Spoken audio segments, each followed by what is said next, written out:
You know it's this. Take a perk and a talk of that shit. Money swallowing like sis. Did it perfect in the kid. Got a billion who sang on my head. Look up the better put on the road I just spent. I know we got $1 million. The devil that shit ain't not cheaper again. Hello and welcome back, fellow anime lovers, to MangaMuse.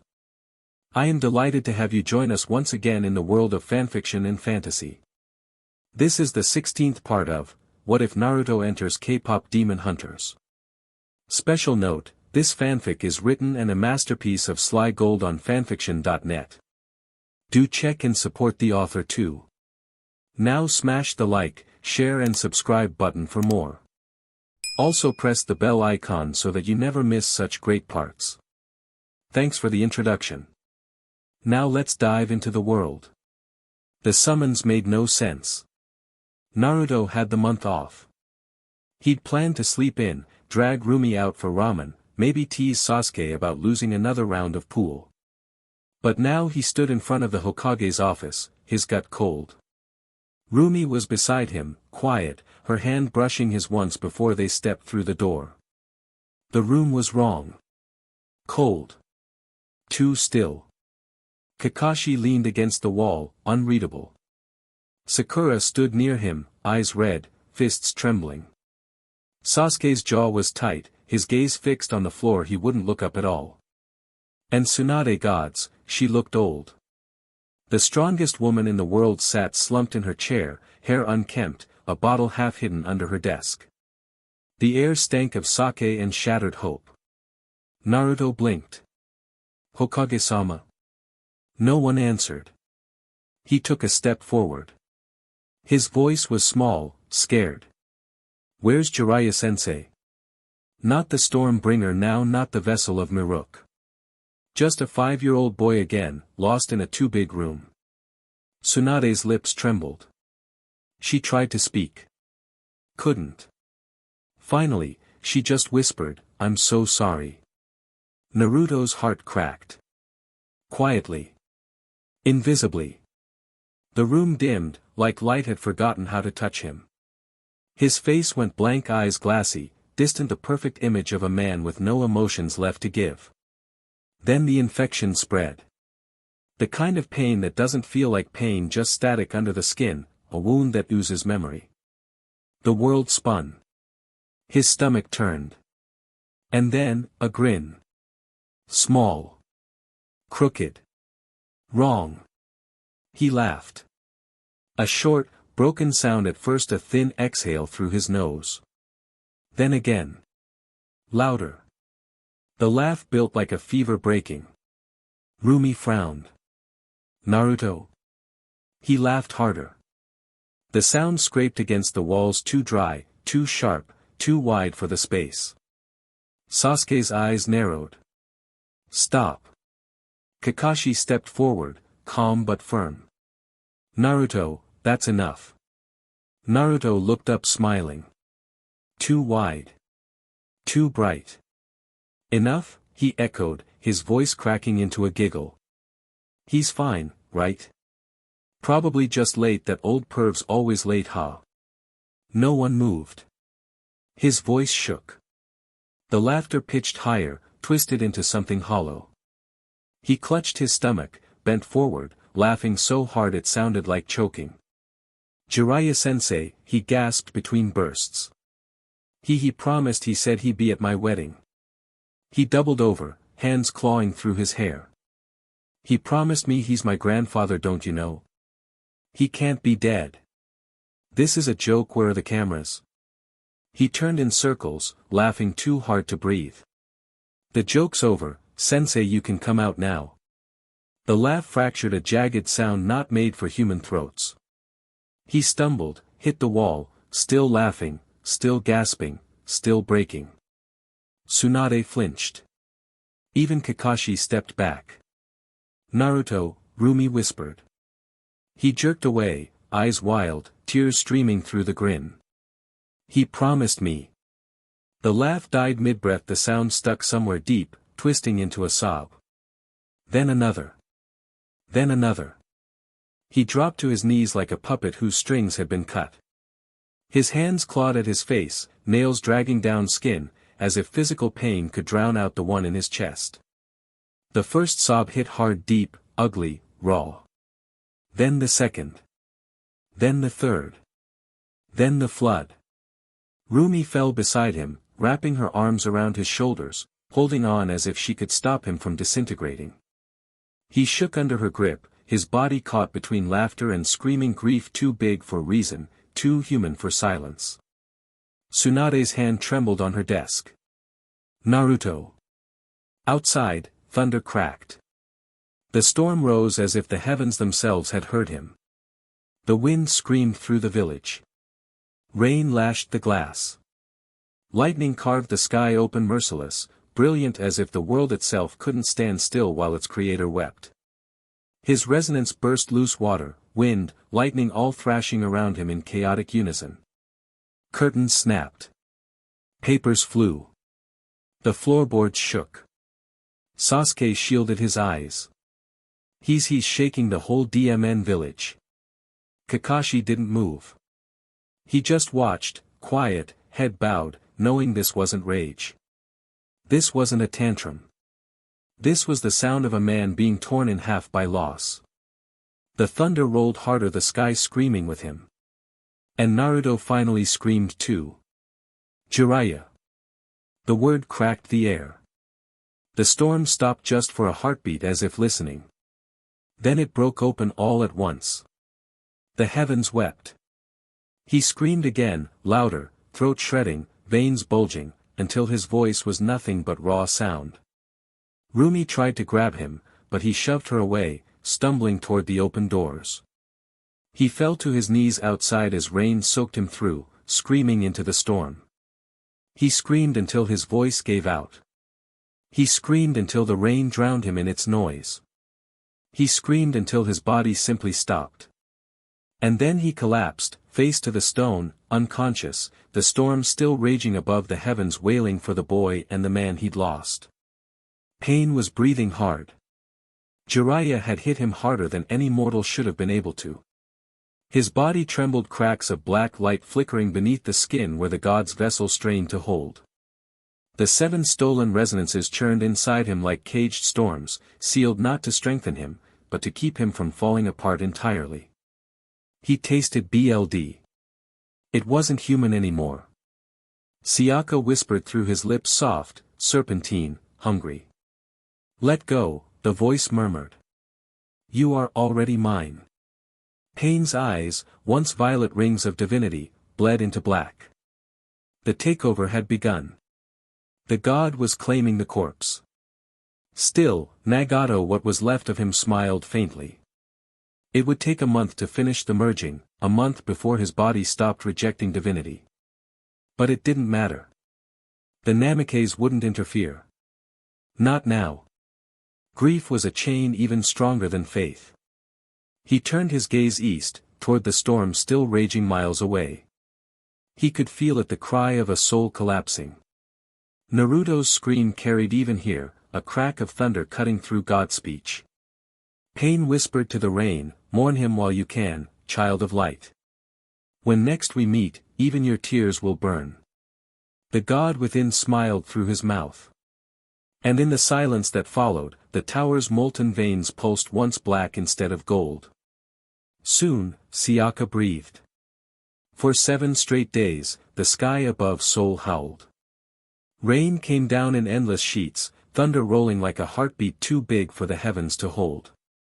Lightning stitched the clouds together, never stopping long enough to let the city breathe. Hunters said it was unnatural, the elders whispered it was divine. But everyone knew the truth. The storm mourned its maker's vessel. Inside Celine's home, Naruto hadn't moved in a week. His old room, untouched since before the idol arc, had become a cage of static and silence. Curtains burned from constant wind. The floorboards hummed with resonance. Every breath in that room belonged to the storm. No one could enter. Not even Celine. The one time she tried, the door had shocked her so hard it left her hand trembling for hours. It's not just grief, she told Kakashi quietly. It's his soul. It's protecting him from us. Only Rumi could step inside, and even she was barely tolerated. The first day, she'd lasted 60 seconds before the pressure shoved her back into the hallway. The second, lightning grazed her cheek and drew BLD. Each attempt cost her more strength, but she kept coming back, every morning, every night. Sometimes she whispered through the barrier, "I'm still here." The thunder would answer like a growl. Outside, the world mirrored his sorrow. Neon signs flickered. Power grids died. Even the Hunter Academy reported wild resonance fluctuations. Children woke crying without knowing why. The earth itself seemed to ache. Celine sat in the living room with Kakashi, Sakura, and Sasuke. None of them spoke. The storm outside said enough. Kakashi finally murmured, "He's gone quiet before. But never like this." Sasuke's eyes stayed on the rain. "He isn't fighting it. That's what scares me." Sakura rubbed her wrists. "When my parents died, he told me grief can't kill you unless you let it. Now he's proving himself wrong." Celine looked at the ceiling, voice soft and tired. "The sky won't stop until he does." And that was when Rumi stood. Soaked, shaking, and furious. "I can't wait anymore," she said. "He's dying in there, and the world's dying with him." "Rumi," Celine started, but the girl was already gone. The hallway groaned with pressure as Rumi walked toward the sealed door. Lightning traced veins through the walls, following her every step like wary eyes. The air smelled like ozone and heartbreak. She stopped at the end of the hall, staring at the faint blue glow leaking through the cracks. "You're not keeping me out," she whispered, voice trembling. "Not from him." When she touched the handle, the shock hit instantly, pure resonance, electric and merciless. It flung her back into the wall, leaving her skin smoking. But she pushed herself up, panting, hair plastered to her face. "Is that all you've got?" she hissed. "You think I'm afraid of a little lightning? He's mine too." Her power snapped awake.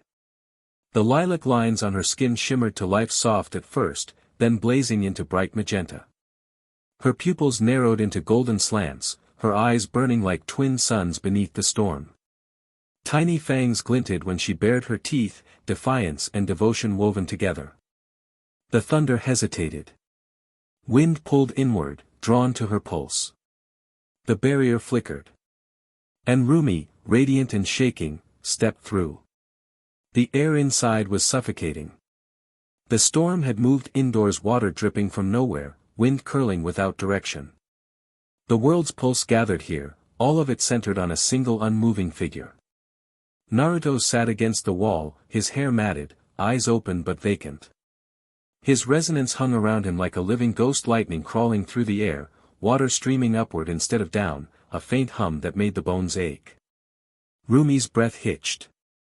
She crossed the room on unsteady feet. "Enough," she said quietly, voice trembling but fierce. "I've waited long enough." No answer. She dropped to her knees in front of him and cupped his cheeks, her magenta markings glowing brighter where they met his skin. "Look at me, Naruto." Nothing. Not even a flicker of recognition. Her tears started before she could stop them. "You can't leave me too," she whispered. "You can't. You promised." Still nothing. So she leaned closer, golden eyes burning.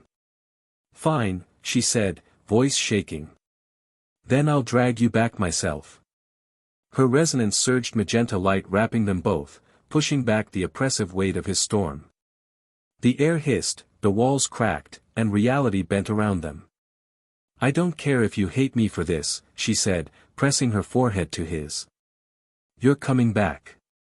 And with a scream that split the thunder itself, she forced the world to move. They landed in the graveyard. Rain hammered the earth like falling nails. Lightning raced across the sky, illuminating rows of stones slick with water. The air smelled of iron and lilies. Rumi stumbled but didn't let go. Her lilac patterns pulsed with magenta light, the color of defiance, of love that refused to fade. Naruto's head lifted. His breath caught.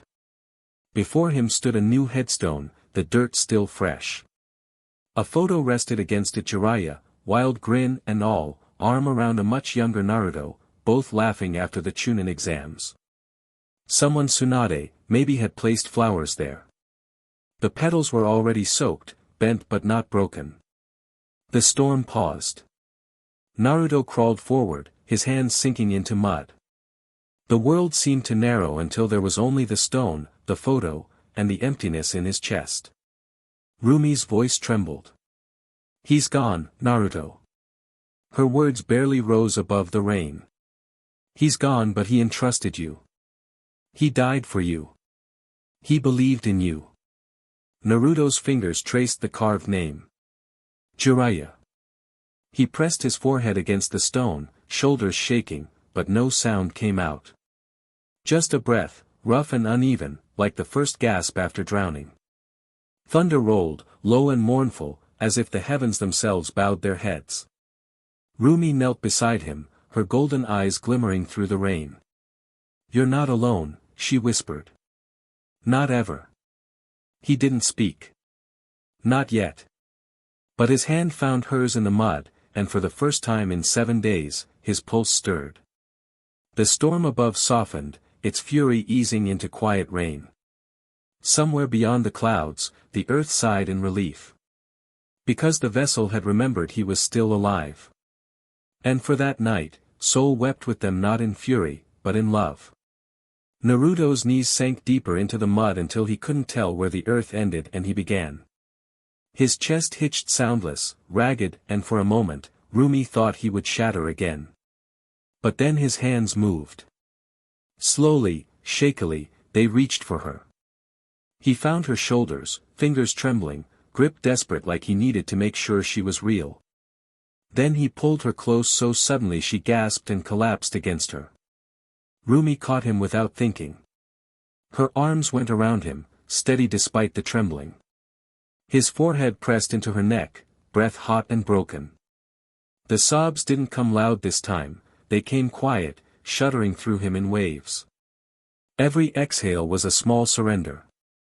Every inhale a refusal to die with his sensei. She didn't say anything. She just held him, one hand on the back of his head, the other on his spine, tracing small circles where the storm had once burned his skin. Her resonance dimmed to a soft lilac glow again, no longer a weapon, just warmth. Minutes or maybe hours passed before he whispered. His voice was hoarse, almost childlike. "I couldn't save him, Rumi." "You weren't supposed to," she said gently. "He saved you." His breath caught. His fingers curled tighter in her shirt. "He promised he'd be there when he choked, the words folding under their own weight. "He was supposed to meet our family. See what we built. He was supposed to stay." Rumi pressed her cheek against his hair. "He did stay. Just not the way you wanted." Something in him broke quietly at that. Not with noise, but with relief. He stayed like that, trembling, emptying out everything he hadn't been able to touch for a week. The storm around them began to slow. The rain thinned into mist. The wind softened, no longer screaming, just breathing with them. Above, the clouds parted. A single thread of sunlight cut through, glancing off Jiraiya's gravestone. Naruto's eyes lifted. He blinked through the blur. Colors shimmered faintly. In the distance, soft and unreal at first, then brightening until they arched across the whole sky. A rainbow. Pale gold bleeding into violet, bending perfectly over the graveyard as if the world itself had decided to exhale. Rumi followed his gaze, tears strkng her cheeks. "The sky stopped crying," she whispered. Naruto's shoulders sagged. His breath steadied. "It's okay," he said softly, almost to himself. "You can rest now." He looked down at Rumi, really looked at her for the first time since the storm began. Her eyes still glowed faintly golden, the magenta traces of her markings fading back to lilac under the new light. Tiny fangs peeked through when she smiled, a soft, exhausted, I'm still here kind of smile. He brushed a tear from her face with his thumb. I'm sorry. Don't be. Her voice shook. You needed to break. I just needed to be here when you did. He laughed quietly, a small, cracked sound, but it was laughter. He pulled her in again, this time not as a drowning man but as someone learning to breathe. The rainbow brightened. The air warmed. And for the first time in 7 days, the world felt whole. Celine would later say she felt the change even from her kitchen, the pressure lifting, the hum fading, the weight that had sat on Seoul finally gone. Sakura said it felt like someone had lifted the city out of water. Sasuke said nothing, but when he looked up and saw the rainbow, he whispered under his breath, he's back. But in that moment, none of them mattered. Only the two kneeling in the rain did, the storm and the demon, wrapped around each other beneath the rainbow, finally still. The sky had mourned its father's vessel. Now, seeing him held, it could rest. And for once, that was enough. The rain had stopped. The world held its breath. Naruto stood slowly, his legs trembling from hours of kneeling. Rumi rose with him, her hand still laced through his, unwilling to let go even now. The rainbow arched high above them, faint but real, a promise from the world that grief could end without forgetting. He turned toward her. Her golden eyes were wet but bright, and the lilac patterns along her skin still pulsed faintly, warm where they touched. He reached out, fingers brushing her jaw. For a heartbeat, neither spoke. Then he leaned in and kissed her. It wasn't desperate, or fevered, just soft. The kind of kiss that said, thank you for finding me again. Her breath hitched, her fangs grazed his lower lip, a tiny pinch of sharpness in the middle of all that gentleness. He pulled back just enough to see her blush bloom across her cheeks. A tired smile ghosted over his mouth. You bit me, he murmured. Her eyes widened. I didn't mean. He put a finger to his lip, touched the faint mark, and then pressed it lightly against one of her fangs, testing the point. It pricked him again, just barely. He laughed, quiet, shaky, but real.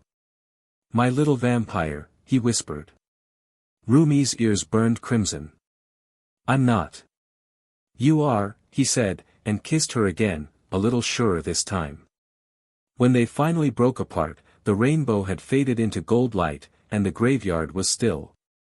The storm was gone, the air sweet and clean.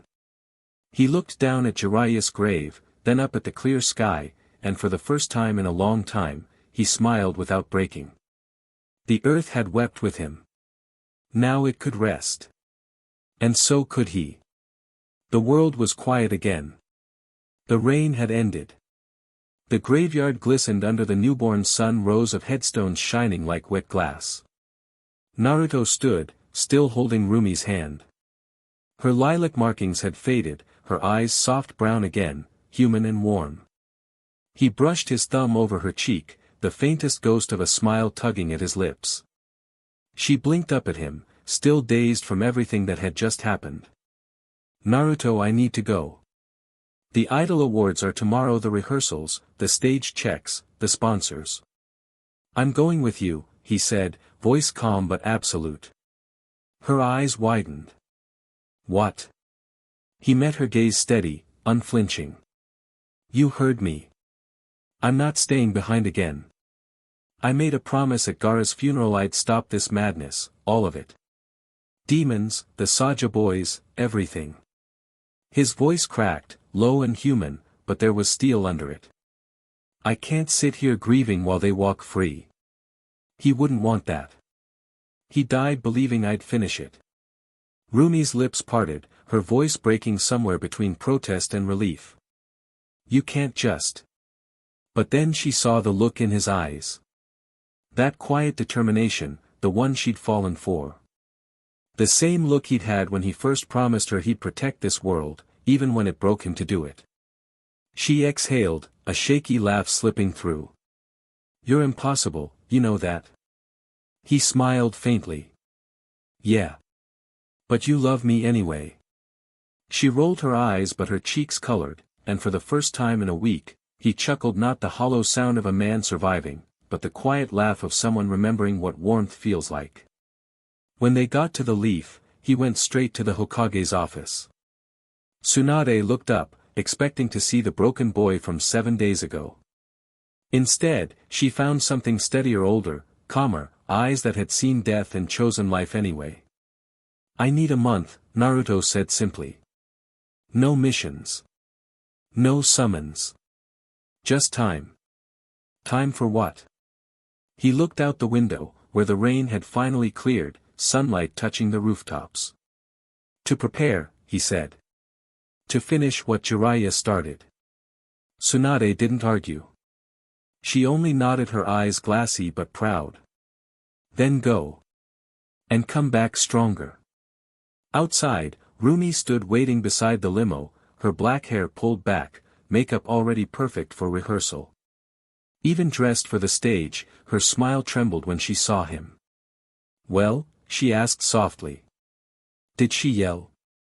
He grinned faintly. Nope. I think she finally sees I'm serious. You always are, she muttered, and before she could finish, he swept her up off her feet. Wa Naruto, she yelped, smacking his shoulder. Put me down. I have a dress fitting. He just laughed, tired, rough, but alive. Nope. You're not escaping that easy. She kicked lightly, cheeks flushed, but her voice softened. You're such an idiot. You're idiot, he said, smiling, a real one this time.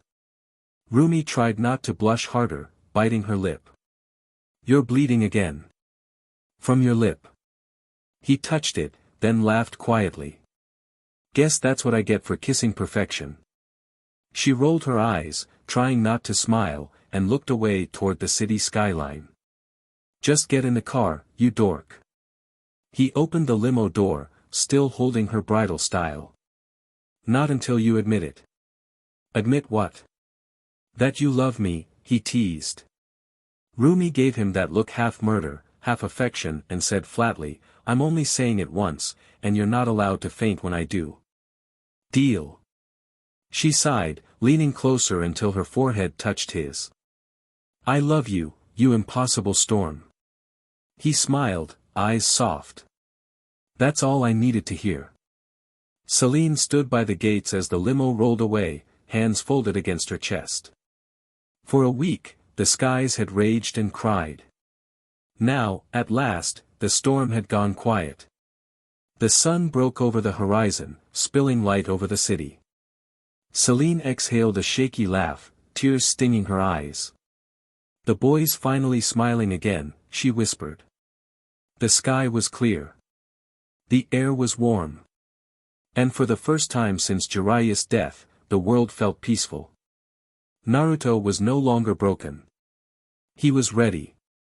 Celine's house was quiet. Too quiet. Naruto sat at the old desk by the window, the rain long gone but its memory still dripping from the leaves outside. In front of him lay the scroll, the one Jiraiya had pressed into his hands that night. Don't open it, he'd said. Just keep it safe. But now that he was gone, silence made promises too heavy to ignore. Naruto turned the scroll over, fingers brushing against the seal etched in old BLD. His pulse quickened. Curiosity. Fear. Hope. He bit his thumb and let the BLD fall against the mark. It cracked open with a faint hum, the sound of memory unlocking itself. Inside was a letter. Folded once, worn by time. The handwriting was messy. Familiar. Naruto's throat tightened as he read. Hey kid. If you're reading this, I guess I didn't make it, huh? I hope you understand why I went alone. I don't think I won, but I hope I helped you. That's enough for me. I need you to know something, Naruto, I'm proud of you. More than words can say. I know I wasn't there as much as I should have been. I tried, you know. I really did. I hope you can forgive me for all the times I wasn't. You've had to carry more pain than anyone should. Losing your family, your sister, that's something no one should live through. I should have been there.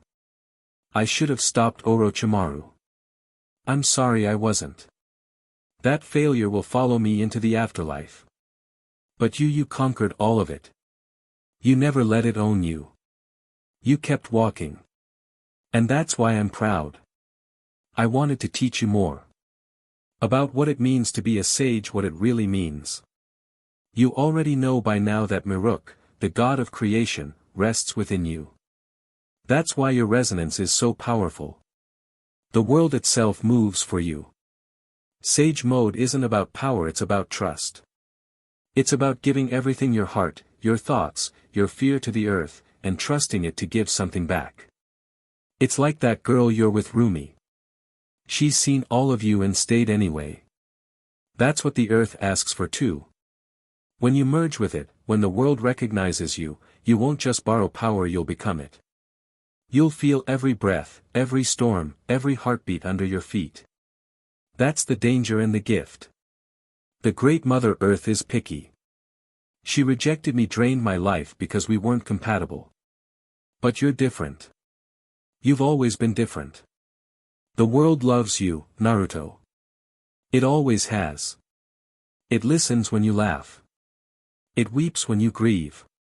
And I think when you finally call to it, it'll welcome you home. I've left instructions in the scroll for how to train, how to reach that point safely. Promise me you'll do it right. Don't rush. Don't let grief be the thing that drives you. There's something else you need to know. The leader of the Akatsuki, he's one of my old students. He and another carry the remnants of Siaka's soul. They're dangerous, kid. With the stolen resonances, he's already something close to divine. But even gods have limits. You have something he doesn't. A heart too stubborn to break. A soul that keeps loving a world that's hurt you. That's what makes you stronger than any demon or god. I don't know if I'll see you again, but if I did, I'd tell you this face to face: you were never just my student. You were my grandson in every way that mattered. Keep walking, kid. The world still needs your light. Jiraiya. P.S. When are you gonna propose to that girl? She's a catch, and if you don't, I'll come back from the afterlife just to kick your ass. Naruto's hands shook by the end. The paper blurred, tears splattering across the ink. He laughed once, quietly, like a sigh. "DMNU, old man," he whispered. Outside, the wind stirred. Not violent. Just a single warm gust that brushed his cheek like someone ruffling his hair one last time. The grass behind Celine's house was still wet from last night's rain. Naruto sat cross-legged, Jiraiya's scroll unfurled beside him, the words echoing through his head. Be still. Empty your thoughts. Let nature come to you. He exhaled, shut his eyes, and waited. For a moment, nothing. Then the hum began. The world pressed closer, gentle but vast. Wind brushed over him like memory. The soil's heartbeat thrummed beneath his palms. His breath slowed until it matched the rhythm of the earth. I'm ready, he whispered. The world answered. Light erupted, blinding and soft, and he was no longer in Celine's garden. He stood again within his mindscape, the endless ocean, the roaring whirlpool at its center, the storm tearing the sky apart above it. He had seen this place 1,000 times before. He had fought here. Bled here. Survived here. His soul laid bare the storm, always his ally and his prison. He saw it now with new eyes, every rage, every triumph, every echo of laughter carried by the wind. Every tear that fell into that sea. He understood this storm was him. He was the Stormbringer. The thing demons feared. And then he saw it, a colossal shape rising from the torrent.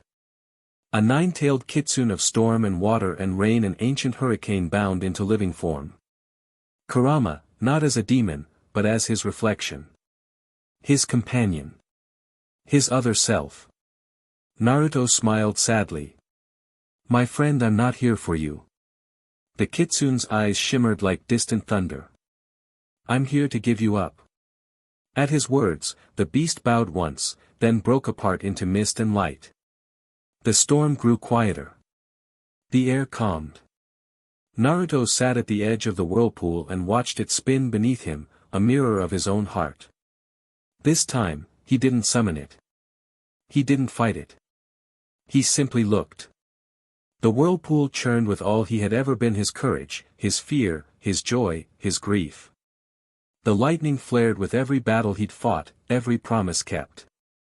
The wind carried his laughter and loss. It had always been the same storm. The one that destroyed, and the one that saved. The one that carried him when no one else could. But it was never meant to stay his alone. He thought of Jiraiya's words, "It's about giving yourself to the earth." So he exhaled. And for the first time, he let go. He opened his soul to the world, whispering into the roaring void. "I'm not alone. Take my soul. Hold it. Cherish it. It's yours just as you are mine." The whirlpool slowed. The lightning softened, ribbons instead of claws. The wind stopped screaming and began to breathe. The clouds peeled back. The ocean shimmered gold. The core of the whirlpool opened, revealing a current deeper and older than time itself. From it rose land and light, trees, rivers, mountains. The chaos didn't die, it changed. The storm was no longer fighting the world. It was the world. He stood barefoot on warm soil. The air trembled with recognition. Everything, the rivers, the sky, the roots, leaned toward him like children waking from a long dream. The ground pulsed under his feet. The wind whispered his name.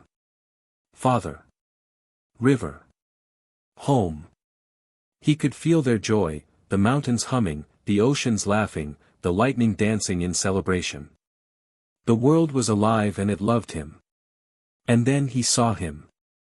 Miruk. The figure shone on the horizon, vast and radiant, sorrow carved into every line of his face. His eyes were galaxies. His smile trembled. Naruto understood instantly. This was his reflection. The shadow of what his soul might have become. "You're me," he whispered. Miruk's voice was the tide, soft but endless. "And you are what I could not be. I loved this world, but when it turned from me, I turned from it. I let sorrow rot into shadow. You kept walking. You let the pain burn, but you never stopped." Naruto swallowed hard. "I didn't know how. And that is what saved you." The words carried weight and something inside the world shifted. The golden light thickened, folding around them both. Naruto felt the river inside him surge, its current reaching out to Miruk's fading essence. Miruk's form flickered, dissolving into streams of light. His voice softened. "You are my answer. My forgiveness. I was the world's beginning, but you are its reason to keep going." Naruto's eyes widened as the light reached him. It didn't burn. It belonged. He felt it enter his chest, not taking, but sharing. Power and peace intertwined. The god's sorrow meeting his will. The creator's divinity joining the mortal's heart. Their souls merged like rain falling into a river, seamless, inevitable, appealing. He saw everything, the first sunrise, the birth of oceans, the laughter of stars. And in return, Miruk saw Naruto's world, ramen nights, laughter with friends, Rumi's smile, Jiraiya's hand on his shoulder. Peace and power met in balance. Miruk's eternity settled into Naruto's heart. Naruto's humanity soothed the god's grief. The world brightened around them, the rivers singing, the skies shimmering with light. Naruto looked down and saw his soul unfolding, every scar, every memory, every promise. The darkness within him was vast, but something greater moved through it, a river of gold and silver, carrying all things forward. He was no longer the storm. He was the river that endured. And now, he carried divinity within that flow. The earth rejoiced. Lightning curled in joy. Life and death clasped hands. Everything heat, frost, light, dark, air, fire, water, stone sang together in harmony. It was appealing. It was unbearable. Every heartbeat echoed creation itself. His mortal form strained, cracking beneath the weight of love too vast to contain. The resonance screamed, not in rebellion but in warning, "You cannot hold all of us." He gasped, golden light spilling from his skin, and his world flung him back, not in anger, but in love. He fell through light and sound, landing HRD on the grass behind Celine's home. For a long time, he didn't move. His chest heaved, his hands shook, his veins still glowing faintly gold. The echo of the world's voice whispered in his bones, "We're here. We're family." He laughed softly, broken but warm. "You're stubborn," he murmured to the soil. "Just like me." The ground pulsed once beneath his palm. The wind brushed his hair. Above him, the storm that had loomed over Seoul for days began to ease. The clouds parted. Light spilled through. For the first time since Jiraiya's death, Naruto smiled not as a god, not as a weapon, but as a man who finally understood he had never been alone. He wasn't the storm to control. He was the river that the world had always loved. And within him, Miruk's peace flowed like an endless tide. The earth his child, his kin sang him softly back to calm. He was not a god nor a weapon. He was Naruto. And the world loved him for it. The office smelled faintly of sake and rain. Tsunade sat behind her desk, staring at the parchment in front of her as if it might disappear if she willed it hard enough. A resignation letter. Sasuke Uchiha's resignation letter. Her eyes lifted slowly. He stood before her straight-backed, calm, composed, the perfect image of a soldier long past his breaking point. The pinned sleeve of his missing arm swayed faintly when the wind brushed through the cracked window. His remaining hand rested easily at his side, but she could see the faint tremor in his fingers. He wasn't old. Not by years. But gods, he looked like a man who'd lived too many lives already. Tsunade broke the silence first, her voice softer than she meant it to be. "You're serious about this?" Sasuke nodded once. "I am." "Why?" "Because I'm done," he said simply. "I've killed my brother. Avenge my clan. Saved this village more times than I can count. I've done everything I set out to do, everything anyone asked me to. And now," he hesitated, eyes unfocusing for a heartbeat. "Now I just want to live." Tsunade blinked. "Live?" He met her gaze, calm but unyielding. "Not survive. Not endure. Just live." She leaned back, exhaling through her teeth. "You're one of the strongest hunters we've ever had, Sasuke. You've carried the leaf on your shoulders for years. You think you can just walk away because you're tired?" His lips twitched, not quite a smile, more like an echo of one. "Tired isn't the right word." He paused, searching for something that fit. "I'm full. The fighting, the vengeance, the missions, they used to mean something. But now, when I close my eyes, all I see are ghosts who never learned what peace feels like. I don't want to be one of them." His voice stayed even, but the weight behind it was heavy, too heavy for a man his age. "I've lost enough," he continued. "My brother. My clan. My arm. My years. For once in my life, I have something worth staying for: Mira, a home, people I don't have to bury." His jaw clenched. "Naruto, he can't stop fighting. That's who he is. But me? I'm done dying for causes that never end." Tsunade studied him in silence. She'd heard countless hunters ask for leave before, some trembling, some angry, some broken. But not Sasuke. He wasn't desperate. He was certain. The certainty scared her more than any rebellion ever could. She looked down at the paper again, then back at him. "You know pain will come. Siaka's rising. If you step back now, there's no going back. You'll be leaving the boy to fight this alone. Sasuke's gaze didn't waver. He won't be alone. He never was.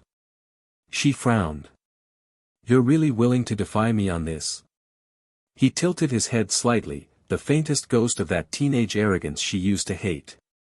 Defiance implies I still answer to orders.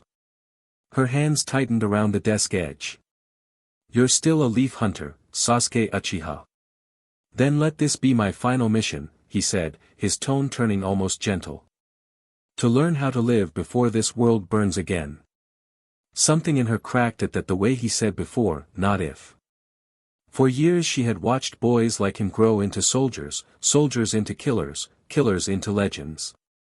None of them ever got to grow old. Maybe this one could.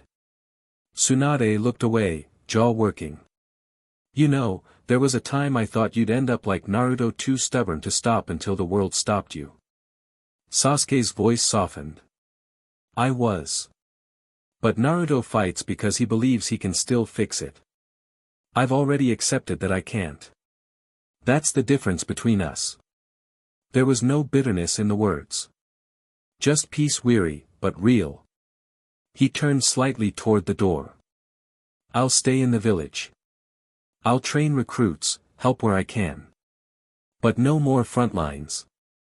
Mira and I were getting married next month. I want to be there to see it. To live it. Tsunade sighed. Her throat felt tight. You've seen too much for someone your age. He gave a small, humorless smile. Maybe that's why I know what peace is worth. She looked down at the resignation form one last time, her reflection swimming in the ink. She wanted to tear it in half, to forbid it, to remind him that duty never ends. But deep down, she knew this was the first choice he had ever made for himself. She pushed the paper back toward him. You didn't need to hand this in. He took it quietly, folding it once. I wasn't asking permission. The words should have stung. They didn't. As he turned to leave, she said softly, Sasuke. He stopped, glancing back. Be happy, she murmured. For once in your life, let yourself have that. Something flickered across his face, something like gratitude. That's the plan, he said. And then he was gone. Tsunade sat there long after the door shut. The office felt emptier without him. She poured herself a drink, stared at the rain strkng the window, and whispered to the silence. Just don't make me write your name on the wall, Uchiha. Outside, the rain thinned to drizzle, and for a fleeting second, she thought she saw sunlight breaking through the clouds. They stepped out into a thin, post-rain sunlight that made the streets steam, and there she was, Mira, sneakers splashed with puddle, rehearsal bag slung over one shoulder, hair half pulled back in that careless style he'd learned to love. She'd come because he'd asked, and the fact that Sasuke asked at all still made her heart flip. How'd it go? She asked, hooking her fingers through the sleeve of the jacket covering his stump as if possession could fix anything. Her voice was loud enough to hide the tremor. He looked at her like she was the only solid thing left in a world that kept trying to pull itself apart. There was a softness to his face Sasuke rarely let anyone see, not the hard, taut lines of a hunter, but something younger and plain, relief, and a private, steady kind of peace. It went like I thought it would, he said. I'm staying. Not out of fear. Because I want to. Because I want you. Mira rolled her eyes, mock indignation doing the work of joy. You softy, she teased, but there was no bite. She squeezed his sleeve. You actually asked me to come. You know that's big, right? He stepped closer until their shoulders brushed. Rain caught in the lashes at the corners of his eyes, a fleck of light, a thing she'd seen once and never forgot. He brushed his thumb along the seam where his hand used to be, then turned his empty wrist to her with a small, crooked smile. I'm free, he said simply. Free to love you. Free to be here when you need me, and to be boring and alive with you. Myra's smile broke open, real and bright. She grabbed his face with both hands and kissed him quick at first, then longer, shutting up the soft confession like a lid on a pan. When they parted, she rested her forehead to his. "Good," she whispered. "'Cause I'm not letting you go anywhere dangerous. Promise?" He swallowed. "Promise." She smacked the back of his head in that easy way lovers do to mark territory. "Also, we are planning the stupidest, most dramatic wedding now. You being all poetic about living doesn't mean I'm not making you do guest lists." He let out a humorless little laugh that turned into something warm. "Then start with music. I'll handle the food." She laughed, leaning into him. "Deal. But if you flake, I will make you regret ever being born." He kissed her again, softer this time, and said, with all the certainty of a man who'd chosen life for the first time, "I won't." The night air over Seoul was clean again. No thunder. No screaming resonance. Just the quiet hum of a city pretending the world wasn't about to end. Kakashi sat on the edge of the old Hunter HQ roof, mask pulled down, the familiar bottle of sake resting between his boots. Guy sat beside him, already half-drunk and smiling into the moonlight. They didn't need to talk much anymore, old friends never did. Below them, the city lights flickered like constellations fallen to earth. Somewhere far off, laughter rose from the market streets, real laughter, not the brittle kind that came from people waiting for war. For a moment, it almost felt like peace. Kakashi tipped the bottle back inside. "They've grown up," he said quietly. Guy chuckled. "Heh. Grown up doesn't even begin to cover it, my eternal rival. Your students are legends." "Legends," Kakashi repeated with a tired smile. "And yet they still make the same faces they did when they were 12. Naruto can't sit still. Sakura still yells when she's nervous. And Sasuke," he trailed off, chuckling softly. Sasuke finally smiled. "I think that counts as a miracle." Guy grinned, leaning back on his hands. "I heard he asked you to stand in as his father for the ceremony." Kakashi looked down at the city again, eyes misting faintly. "He did." He laughed once, low and uneven. "And would you believe it, I actually cried. Me. The great copy hunter, tearing up like an idiot." Guy raised his cup. "You earned the right, old friend." Kakashi nodded. "They all have." Sasuke found peace. Sakura found someone who sees her for who she is. Even Lee, I heard he's going to propose after this war's over. Says he wants to teach, raise the next generation of hunters. That kid never stops believing. Guy's smile softened. "The fires of youth burn bright." "They do," Kakashi murmured. "But they burn fast." They sat in silence for a while, passing the sake back and forth, the city murmuring beneath them. Guy broke it first, voice quieter than usual. "And Naruto?" Kakashi exhaled. "Preparing. He knows what's coming. Sayaka's rising. He doesn't talk about it, but I can see it in his eyes, he's already accepted it. He'll fight until the end, like Jiraiya. Like his father." Guy looked away. "You think he'll survive?"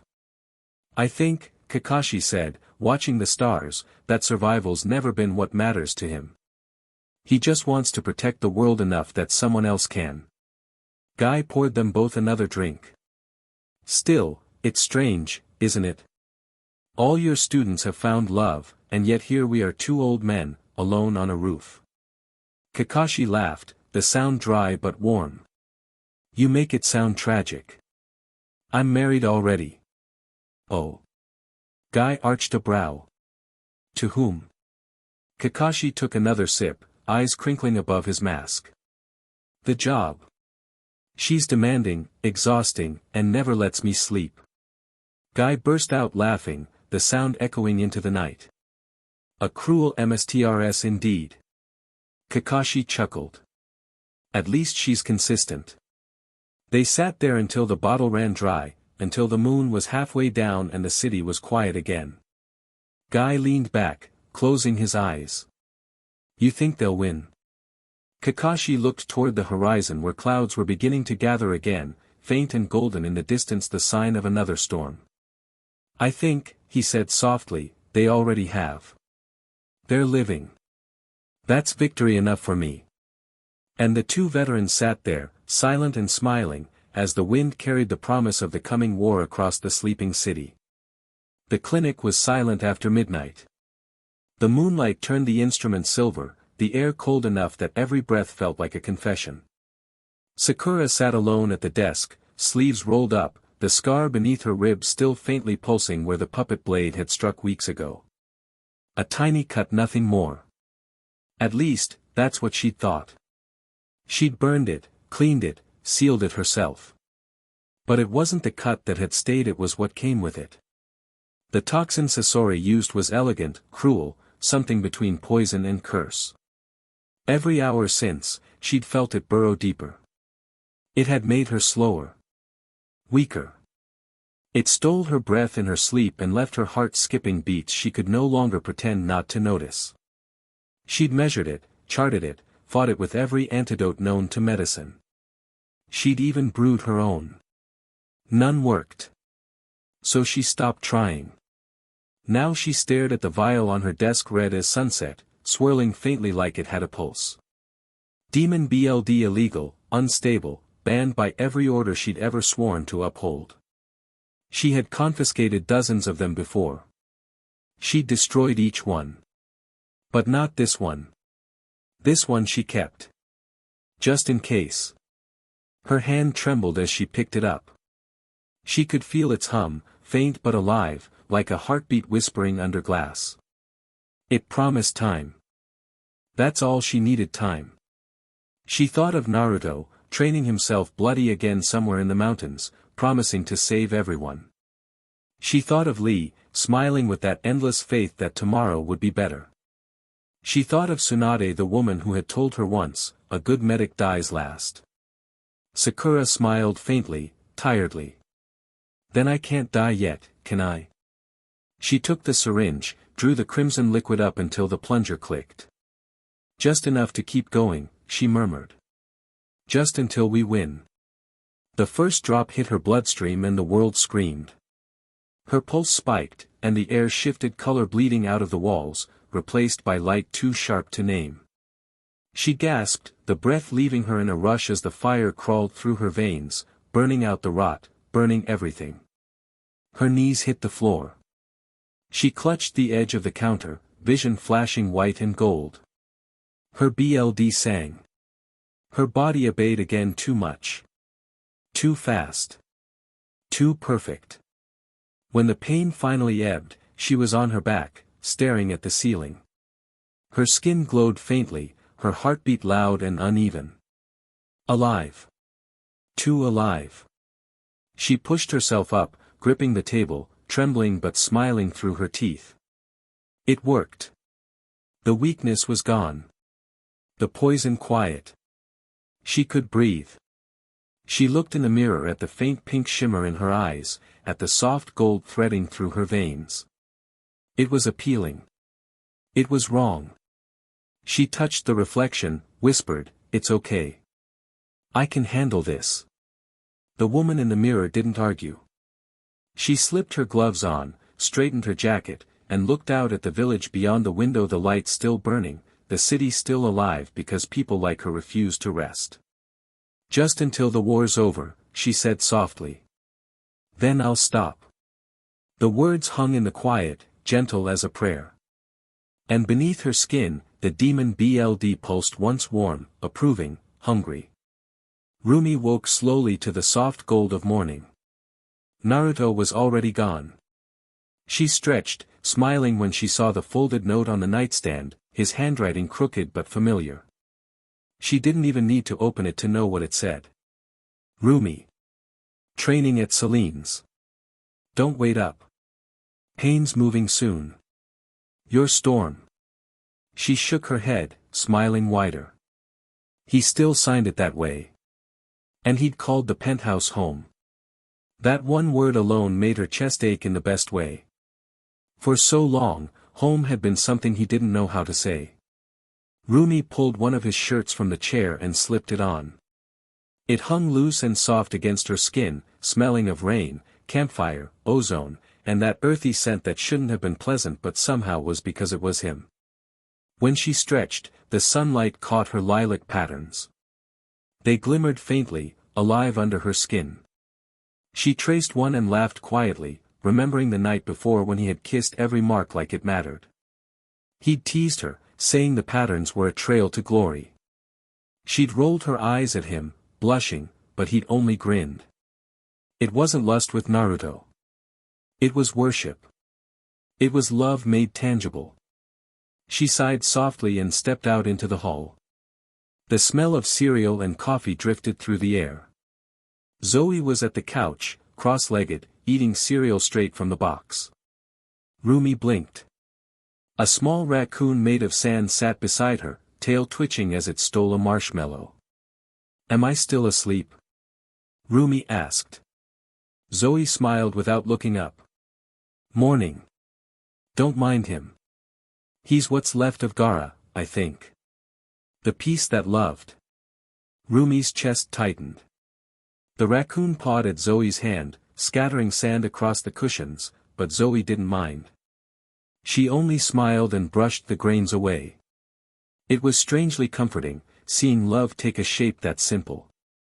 It reminded Rumi of the little storm foxes Naruto used to make when he trained. Tiny creatures of lightning and mist, each with their own personality. Her favorites were the cloud foxes, soft and sleepy. Naruto's were the wind foxes, restless and loud. Sometimes she caught him talking to them like they were old friends, laughing at his own jokes. She'd accepted that kind of crazy long ago, maybe the day they first kissed by the fountain. That was the night she showed him her glowing patterns for the first time. She'd been terrified he'd flinch. Instead, he'd said they made her look like she was drawn by the stars. A clatter came from the kitchen. Mira swore at a broken toaster while Sasuke followed, calm as ever. He was supposed to be back in the leaf after his resignation, but as he liked to say, Mira had kidnapped him. She said she needed her sentient body pillow, Sasuke added, just as Mira threw a fork at him. An ice-forged crow caught it before it hit. The metal dissolved into mist. "Show off," Rumi said, laughing. Sasuke just shrugged and wrapped his arm around Mira's shoulders. Since absorbing his brother's soul, his resonance carried all of Itachi's elements: fire, lightning, ice, wind, earth, water, and illusion. A walking storm in human form. Rumi thought it was a shame he was retiring, but watching Mira lean into him, relaxed for once, she knew it was right. He'd earned it.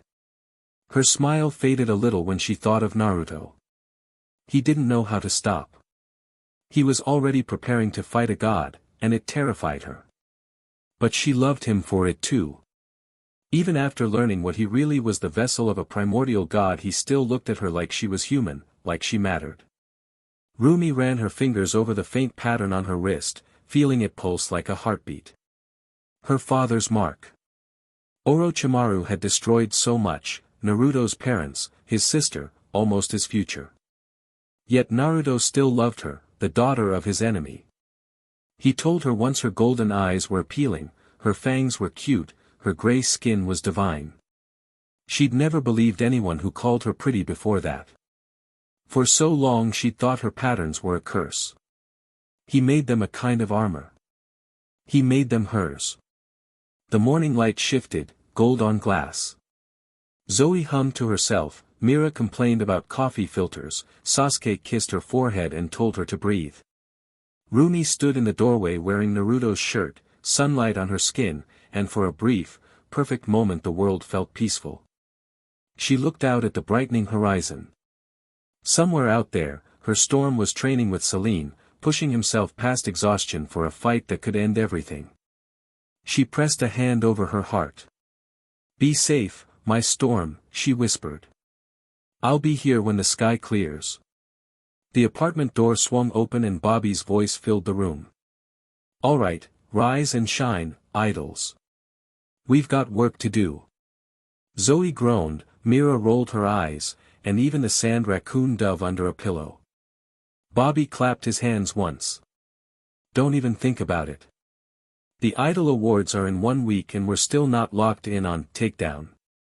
I want everyone dressed, hydrated, and ready to go in 10. He paused when his eyes landed on Sasuke, who was sitting quietly on the couch beside Mira. The teasing dropped from his tone. Hey, he said, softer now, you need any help today? With setups or whatever? Ever since Sasuke lost his arm, Bobby hadn't acted the same around him. The jokes were still there, but they came from a place of care now.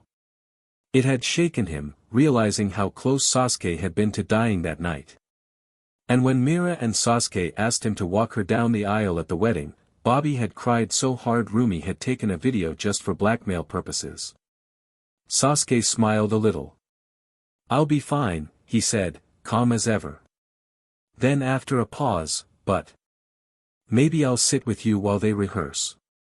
If that's okay. Bobby's grin came back in full force. Man, you don't even have to ask. I'll be walking around, but you're more than welcome to sit with me. He meant it too. He respected the hell out of Sasuke. The guy had lost so much and somehow still found peace. Turning to Rumi, Bobby's face softened again. How's Naruto doing?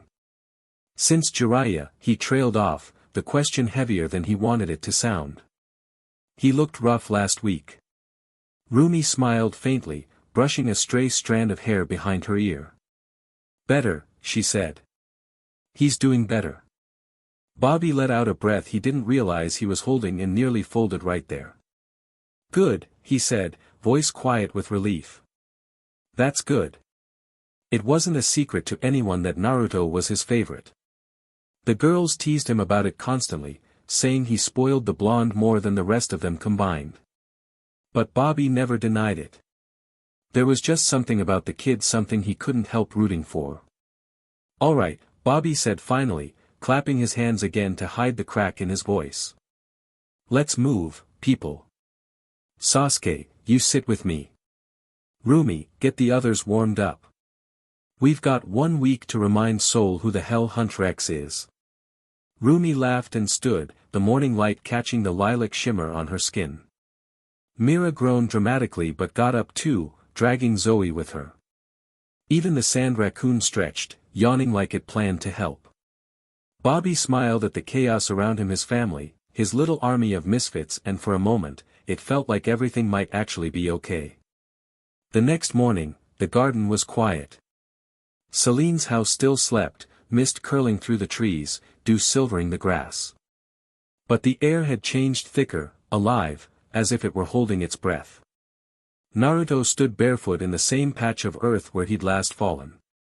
His hands trembled slightly, the veins along his arms still faintly gold. He'd barely slept, but something in him wouldn't let him rest. The world was whispering again. He knelt, palms pressed to the soil. All right, he murmured. One more time. The ground shivered beneath him, answering before the words even finished. A low hum rose from the roots, the sound of life remembering. The air grew warm, then hot resonance bleeding into resonance until the garden itself pulsed with light. He closed his eyes and let go. The heartbeat of the world returned instantly. Only this time, it was faster. Wilder. The grass glowed, bending toward him like worshippers. The soil quivered, the wind rising in spirals that tugged at his hair and clothes. The hum deepened into a song that shook the air, every note trembling with joy and fear. The world had found him again. And it wasn't ready to let go. His body lifted, slow at first then faster, drawn upward as if by unseen hands. The earth's voice swelled, childlike and unrestrained, singing to him, "Stay, stay, stay." The ground cracked where his shadow touched it, light pouring through every fracture like molten gold. The air thickened around him. His breath caught. Wait, he gasped, but the wind only answered louder, wrapping him in waves of heat and resonance. It wasn't anger. It was love, terrible and endless. The earth remembered losing him. It remembered the long silence after Miruk vanished, the centuries without its father's voice, without its pulse to guide it. Now that it had him back, it clung harder, terrified he'd fade again. The soil rose like water, curling around his legs, his chest, his arms, holding him close. The light beneath his skin burned brighter, his veins turning white-hot. Every nerve screamed. His body wasn't built for this. He tried to pull away, but the world only held tighter. It trembled like a child, weeping and laughing through the storm of light. "I'm not leaving," he whispered, voice breaking. "You don't have to hold so tight." The earth didn't understand. It only clung harder. The resonance pressed deeper, flooding his lungs, his blood, his bones. It wasn't trying to hurt him, it just didn't know how not to. "Please," he said, choking now, tears spilling down his face. "I'm here. I'm here." For a heartbeat, everything stilled. Then, the light around him flickered, hesitated, and pulled back. The soil uncurled. The glow dimmed. The wind exhaled, trembling like a child who'd just been scolded too softly to understand why.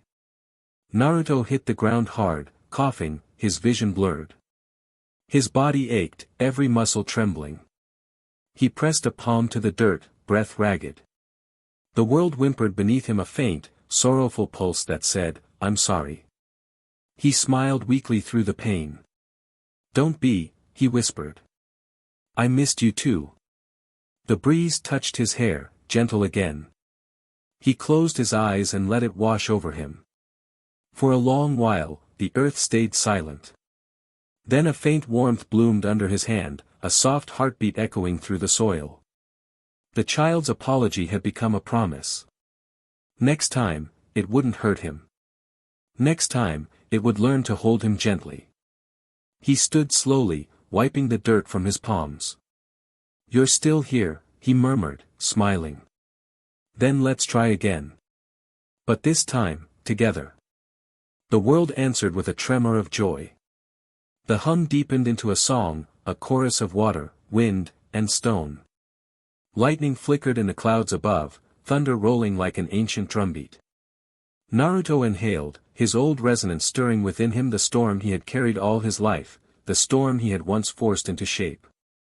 The Kurama mode rose first, a massive fox of wind, water, and lightning swirling into being behind him. It was his oldest ally, his reflection in stormlight. But it was no longer bound to his command. It bowed once and moved on its own, its 9 tails flowing like rivers of blue light, eyes glowing with free will. From the sea came the Leviathan, forged of water and lightning, its body a serpent that glowed like moonlit tides. It coiled protectively around the garden, scales flashing between liquid and light, humming in sync with the world's heartbeat. Then, from the earth itself, came 3 more, the elemental kitsune. One of flame, born of magma bursting through soil, its tails trailing embers that carved symbols into the air. One of stone and dust, its body shaped from living clay and roots, eyes gleaming like green quartz. And one of wind and thunder, invisible at first, then outlined by sparks as its tails tore through the air like sonic booms. 5 in total, each made of an element, each alive, each singing. They surrounded him like sentinels, their forms so immense that the horizon itself glowed with color. The air hummed with reverence. And then the ground began to rise again. Naruto looked down and saw the soil turning molten gold. The cracks widened, light spilling through in rivers. The world was not finished. It was remembering something older, something grander. He stepped back as the garden shook. From the fissures rose towers of earth that twisted into a colossal spine. Water spiraled around it, lightning searing the cracks shut, wind wrapping the forming shape in mist. The earth shuddered once more, and the molten glow solidified into armor. The manticore emerged, titanic and appealing. Its body was built of rivers and mountains, its mane a wildfire tangled with vines. Plates of living stone formed armor over its chest and shoulders, each piece etched with glowing sigils older than language. Its fangs crackled with lightning bright as stars, and its eyes burned molten gold, lava slow and alive. When it moved, the air bowed. When it breathed, the clouds parted. Its wings stretched wide, woven from living wind that glittered like glass. The world had built it with care, shaping every piece not from Naruto's resonance but from its own soul. It did not drain him. It nourished him. The power it gave flowed through him like oxygen, effortless, eternal. Naruto stepped forward, watching as the creature lowered its massive head to him. He reached out, placing his hand against its warm chest. The armor pulsed beneath his palm like a heartbeat. "You made this," he whispered. "For me." The manticore bowed, its molten eyes softening. The earth had given itself form, not as a weapon but as a child desperate to protect its father. Behind him, the Kurama storm fox and the Leviathan lowered their heads in unison. The three elemental kitsune circled, tails raised in salute. The entire world seemed to kneel. Naruto inhaled, feeling the resonance between them. It was perfect harmony, no longer burden, no longer command. He was not using the world was breathing with him. He stepped into the manticore's light. The armor opened like a gate and closed gently around him. His form dissolved into gold, joining its heart. When he breathed, the manticore exhaled. When he blinked, the skies shuddered.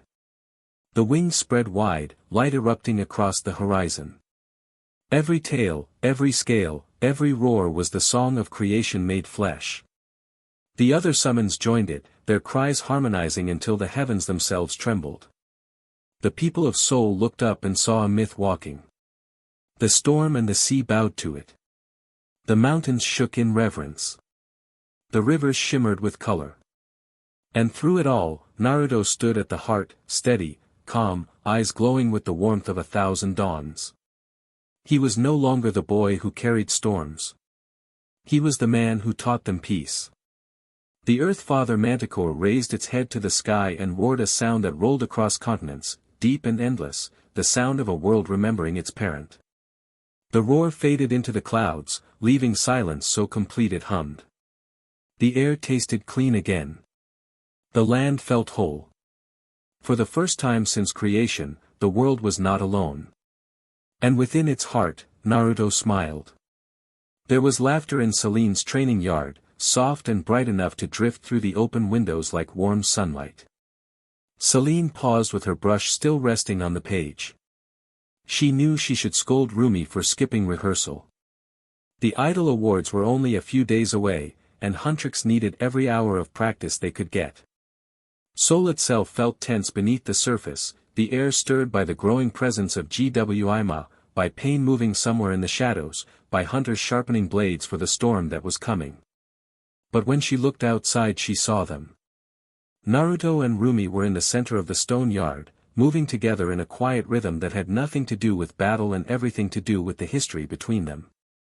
He was practicing forms she had drilled into him when he was young, every motion tight and guarded, preparing for the demon that had taken Jiraiya's life. Rumi mirrored him with her own graceful corrections and quiet nudges, not truly training him and not pretending to. They were simply together. Breath to breath. Touch to touch. Selene's chest tightened.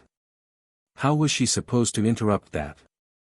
It felt like watching the old days come alive again, except the two children she once guided were now grown and undeniably in love. Not the timid, uncertain kind of affection she had seen in young hunter candidates. This love was stubborn and scarred. It had survived the weight of grief, the pressure of expectations, the fear of losing each other to the world of hunters and demons.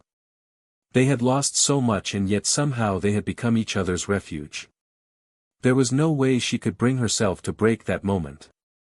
Naruto paused his movements, sweat falling from his temple, and Rumi stepped forward to wipe it away with her sleeve. He caught her hand and pressed a kiss to her knuckles.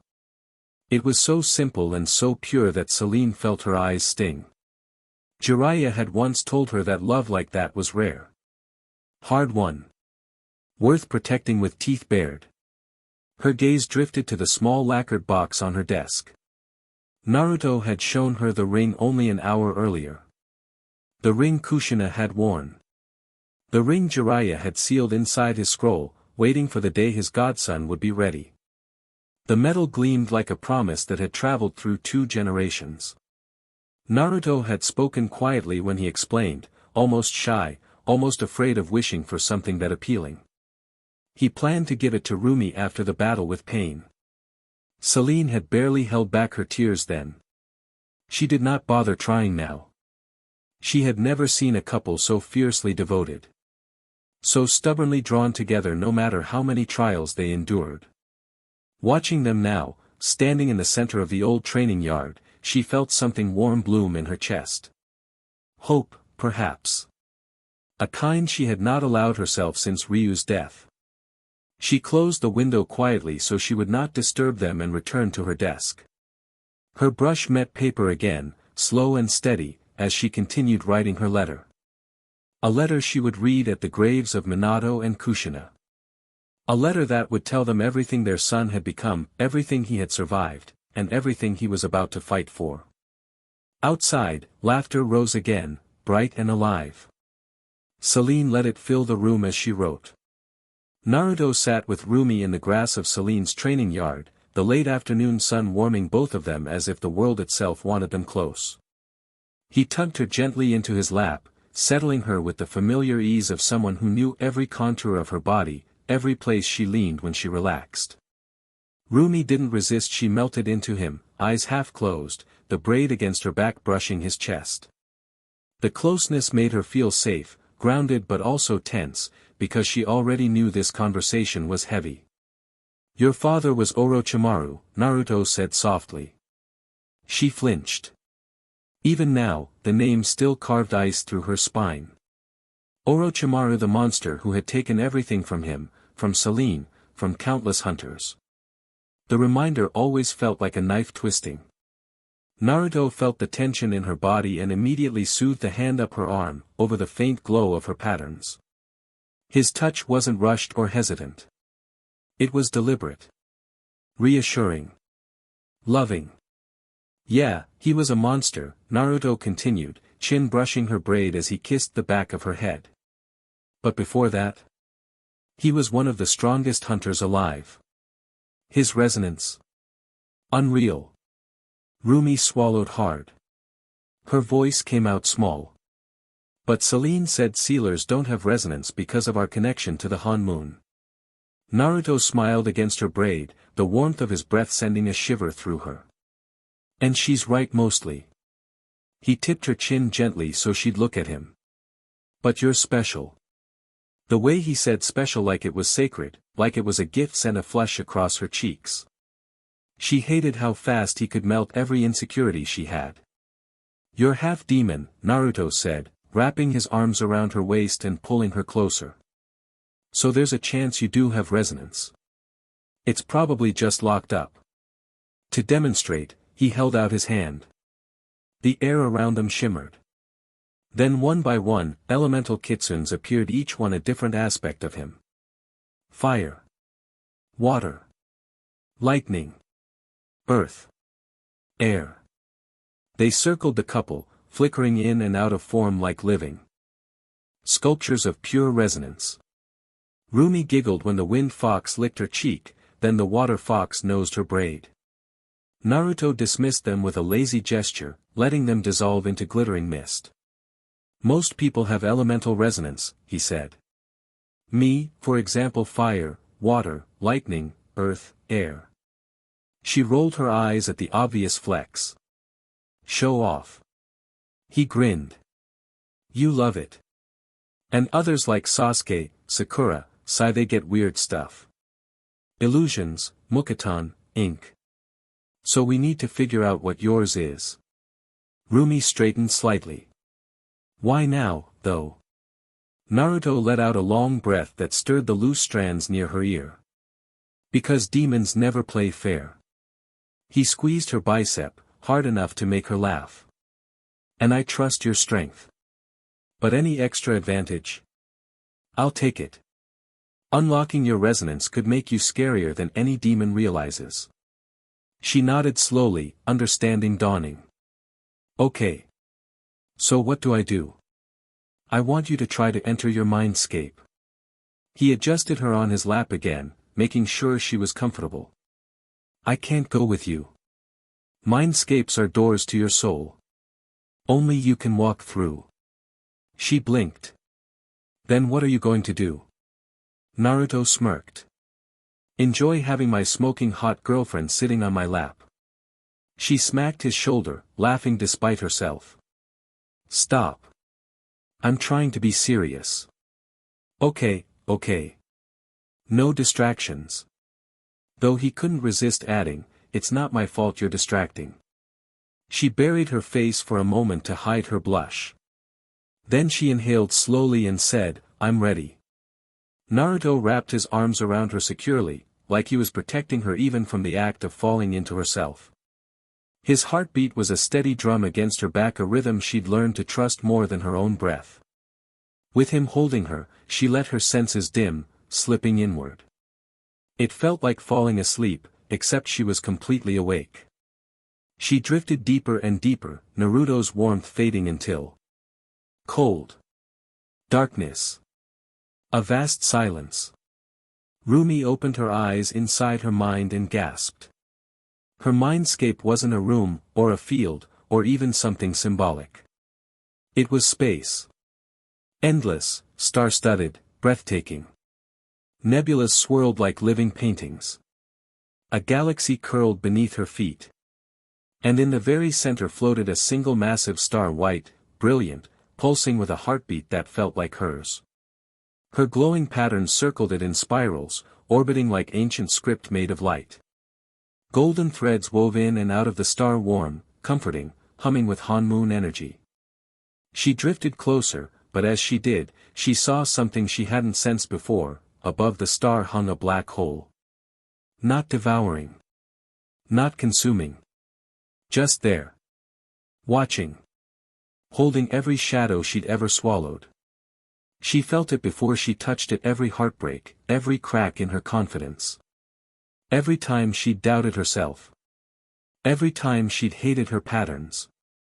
Every moment she'd felt incomplete, unworthy, half-formed. Every fight with Naruto. The grief over Jiraiya. The helplessness when Zoe sobbed over Gaara. The shame after battles she hadn't been strong enough to change. Her breath trembled, but she didn't turn away. Because as she moved closer to the star, its memories came too. Her first big concert. Fans chanting her name. Mira grinning at her backstage. Zoe hugging her so tightly she squeaked. The warmth of Kakashi's rare praise. Celine telling her she didn't need to hide her patterns. That she was perfect. But above all of it, Naruto. Their first kiss at the fountain. The moment she'd shown him her patterns and he'd whispered they were appealing. That day after the Orochimaru battle, when she'd been sure he'd see her father in her eyes but he'd only seen her. The way he always said she was gorgeous. Or secretary. Or breathtaking. Never knowing how deeply those words stitched her back together. Her light. Her dark. Both were her. She didn't want to choose between them. So she reached out, letting herself fall into both at once. The star exploded in light. The black hole wrapped around her like a cloak. Her vision went bright and dark, simultaneously, blinding, swallowing, reborn. And Rumi felt something inside her finally, truly unlock. Naruto kept his arms around her while she meditated, one hand resting over her stomach, steady and warm, grounding her. He could feel every shift in her breathing. Every time her muscles tightened. Every time she sank deeper into the quiet of her mind. He was used to resonance. He was used to power. But nothing prepared him for what happened next. Rumi's body twitched once. Then her patterns began to glow. At first Naruto thought it was the usual soft lilac, the gentle color he had memorized. But the light sharpened until it wasn't lilac at all. It wasn't even magenta like when she pushed herself too hard. It turned gold. Not yellow. Not pale. Pure molten gold. Naruto's breath caught in his chest. He had seen powerful hunters. He had seen demons tear apart buildings. He had seen his own resonance shape itself into entire avatars. But this was different. This wasn't the Han-moon glow of a sealer. This wasn't the influence of her demon BLD. This was her. And then something else happened. The black markings in her patterns, the ones that were faint echoes of her father's demonic heritage, brightened. They pulsed once like a heartbeat and deepened until they looked like liquid shadow dripping between the golden script. Gold and black, light and void, swirling across her skin with a slow rising hum. Rumi's back arched slightly. Her fingers curled. Naruto tightened his grip so she wouldn't fall. Then her body lifted. Just a few inches, but enough that Naruto's heart stopped. She hovered in his arms as if the air itself was holding her, not him. Her braid lifted like it was underwater. Her clothes rippled with an invisible force. He could tell she wasn't awake. He could also tell she wasn't in control. Her resonance kept rising. Higher. Wilder. The ground vibrated around them with soft tremors, like the earth itself was reacting to her presence. Naruto had seen this before. He had lived it himself. When resonance overflowed too fast, when someone awakened something their body wasn't ready for, they could drown in it. They could lose themselves entirely. He grabbed her shoulders firmly and leaned in close. Rumi. Hey. Hey, sweetheart. Come back. You're going too far. She didn't hear him. The glow intensified. Her patterns flared again, almost blinding. Gold veined with onyx. Rumi. His voice sharpened. You need to wake up. Still nothing. He lifted one hand and pressed it gently to her cheek. It wasn't the pressure that reached her. It was him. His voice, his presence, his heartbeat calling her back. Rumi, listen to me. If you stay in your resonance too long you can lose yourself. You have to open your eyes. Her breathing hitched. The glow sputtered. And suddenly her body dropped back into his lap, limp but unharmed. Naruto caught her easily, cradling her with both arms as she sucked in a sharp breath like someone breaking the surface of water. Her eyes flew open, dazed. Naruto. You almost lost control. His voice was soft but serious. He brushed his thumb over her cheekbone to reassure her. It's possible to get trapped in your resonance. You were slipping. She blinked hard, gathering air, grounding herself in his warmth. The gold light flickered again then faded. Her patterns dissolved back into their familiar lilac. The black softened to the faint ink-dark hue she always hated but Naruto secretly loved. She exhaled shakily and collapsed against his chest. I didn't mean to. I know, he whispered into her hair. But that means your resonance is strong. Stronger than we expected. She pulled back enough to look at him. Her voice trembled but her eyes were bright. What was it? What did I look like? Naruto brushed a strand of her braid behind her ear. Appealing, he said first, because he meant it. Then, more seriously, and terrifying in a good way. He held her close again. Let's explore it slowly next time. Together. Rumi steadied herself in Naruto's lap. Her pattern still glowed faintly, flickering between lilac and the gold she had unlocked. Her breathing smoothed, but the air around them still felt charged. It felt like two worlds were listening. She swallowed hard. I want to try again. Not the mindscape. Just what I have now. Naruto searched her face. Are you sure? She nodded. I need to know what I can do. He kissed her forehead and let her stand. He rose behind her, ready to intervene, but he didn't smother her. He trusted her. That always gave her strength.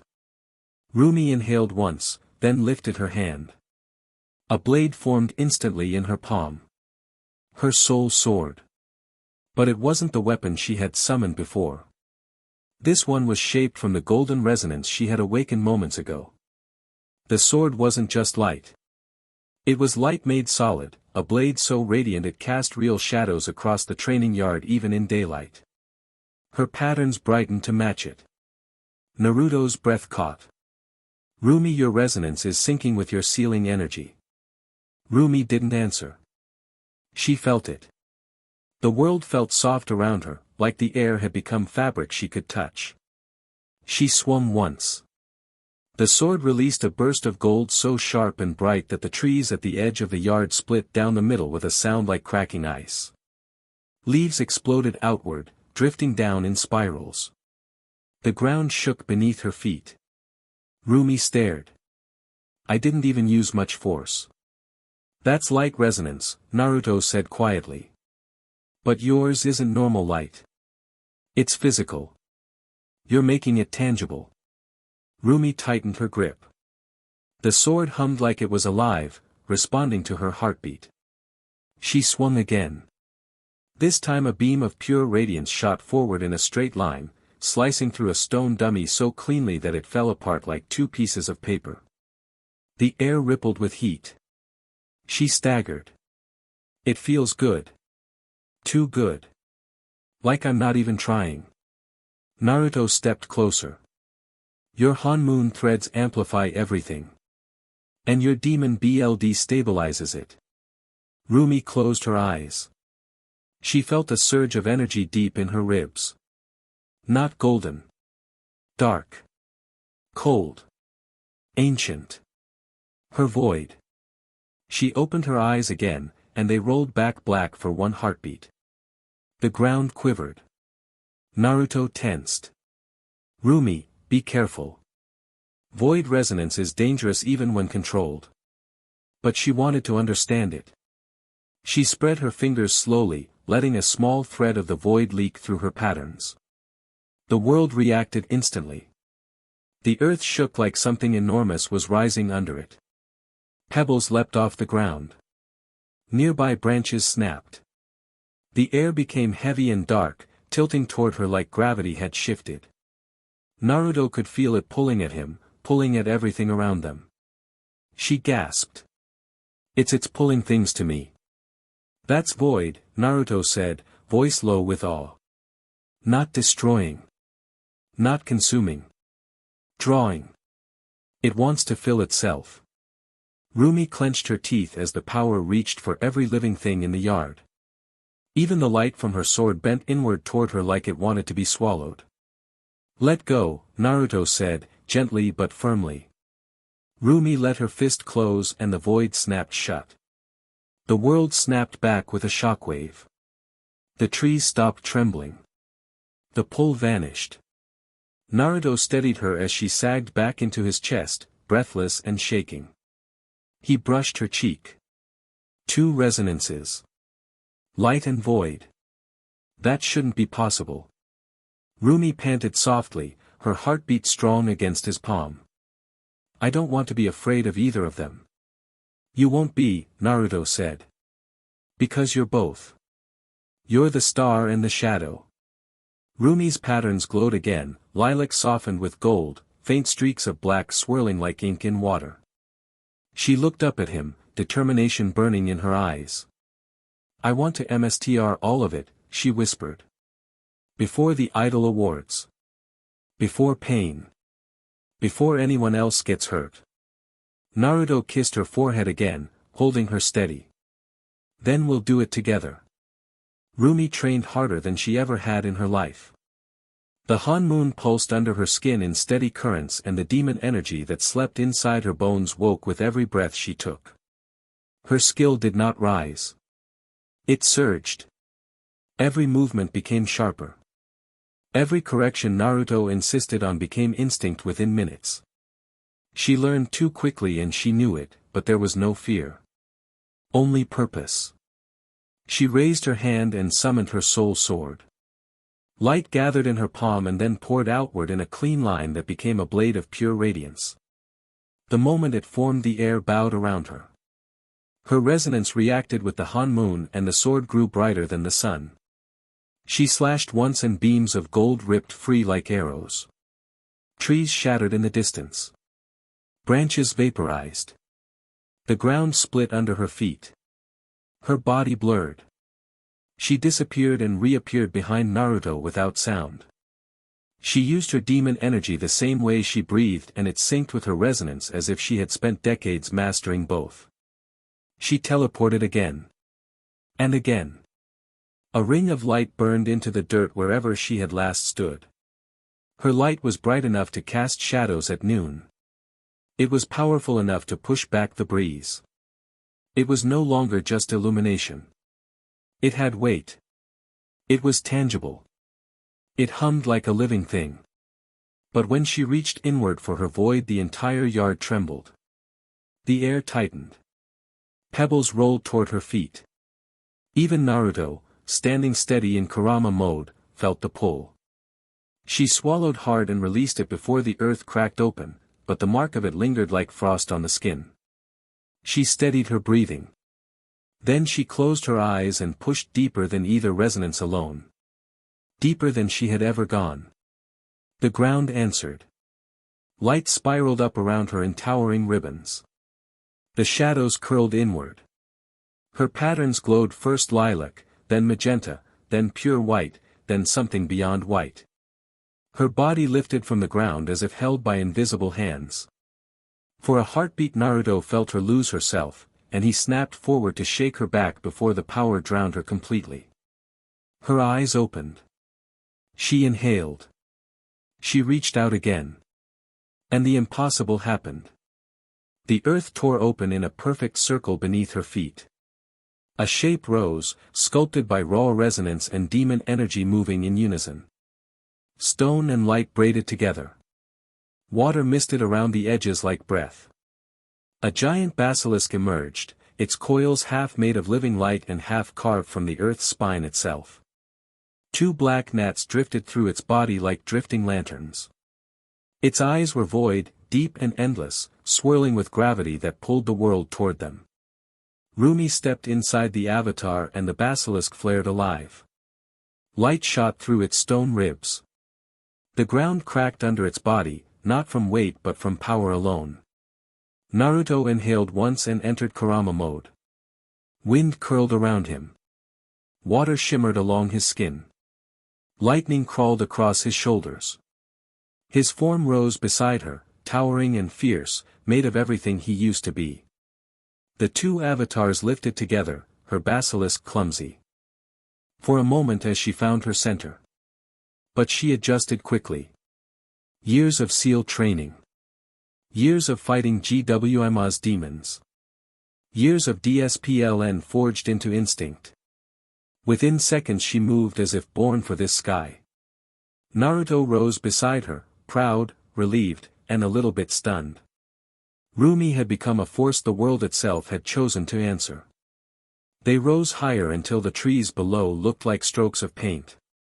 Rumi steadied her basilisk and the avatar coiled through the sky with growing confidence. Naruto hovered across from her in full Kurama mode, lightning flickering along the tips of the fox's ears, wind spiraling through its tails, water gathering in mist around its chest. Rumi met his eyes. He nodded once. They moved at the same time. Her basilisk lunged and the air split with the sound. Naruto dodged upward and the basilisk twisted in a brilliant arc, light flashing along its ribs. He countered with a blast of lightning that cracked against the basilisk's stone scales. She rode the shock and redirected it through the body, turning it into a burst of water that erupted from its jaws. Naruto blocked with a wall of wind that scattered the torrent into glittering spray. The clash illuminated the sky. Rumi pushed harder. She reached for her void. The ground far below trembled. Even the air around them tightened and pulled inward. The basilisk's eyes darkened until they were pure gravity. Naruto felt the pull drag at Kurama mode's tails. The fox staggered in midair. Naruto hissed through his teeth. He actually had to focus. She struck. The basilisk snapped forward with terrifying speed, its void eyes locking onto him. Kurama mode swiped, but her avatar slipped past the blow, coiling around him. She vanished and reappeared on the other side, teleporting with demon energy that folded space like cloth. Naruto surged lightning through Kurama Mode's limbs. The fox burst free of the first coil. But he did not see the fangs until they were already buried deep in Kurama Mode's chest. Light exploded. Kurama Mode shattered instantly. The entire avatar dissolved like mist blown apart by a storm.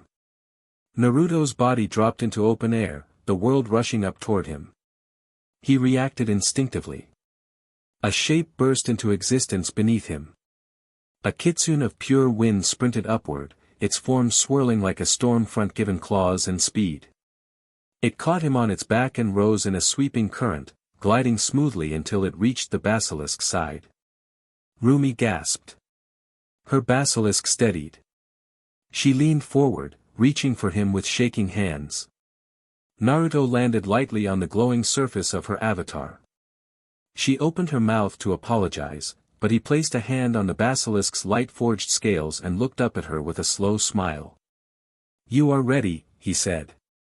"At least for now." Her breath caught. Her patterns glimmered lilac again. The basilisk lowered its head in quiet acknowledgement. And in the sky above Seoul the two of them hovered side by side, no longer student and teacher, no longer fragile or uncertain. They stood as equals for the first time, each carrying a weight that would one day protect the world itself. Pain sat alone in his quarters. The candles around him burned low, their flames bending toward him as if dragged by a silent gravity. His eyes, once rings of ripple-patterned power, were now black. The demonic orbs Kabuto had implanted pulsed behind them, fused seamlessly into his soul. Every heartbeat churned with violence. "In 3 days," he said quietly, "we will enact the plan." Kabuto stood beside him, pale and pleased with himself. The ritual circle behind them was still wet, its ink mixed with ash and something darker. Inside the circle stood the corpses he had reforged. Orochimaru. Sasori. Deidara. Kisame. Kakuzu. Haiden. Their bodies twitched with new breath, but their faces were devoid of true life. Kabuto had not restored them. He had repurposed them. Each one stood like a puppet with a heartbeat, dripping with demonic resonance that was not theirs anymore. Their old personalities hovered somewhere behind their blank eyes like faint echoes, but the monsters standing here now were built for pain alone. "They are stable," Kabuto said. "Capable of their old abilities. Capable of more." Pain rose slowly from his seat. Darkness shifted with him, gathering around his robes like fog pulled by a storm. "We do not need their identities," he said. "Only their power." He turned toward Konan, who had been silent at his side. Her wings of paper rustled softly, glowing faint blue beneath the dim light. She did not flinch under his new gaze, though something uncertain flickered across her face. "I am trusting you," Pain said. "Capture the girl." Konan's expression tightened. "Rumi Kong. Naruto Uzumaki's love." Pain nodded once. "If killing his sensei did not break him," he said, voice cold as frost, "then let us see what happens when we take the girl he cannot live without." The room fell quiet. The revived monsters waited, empty and obedient. Kabuto smiled.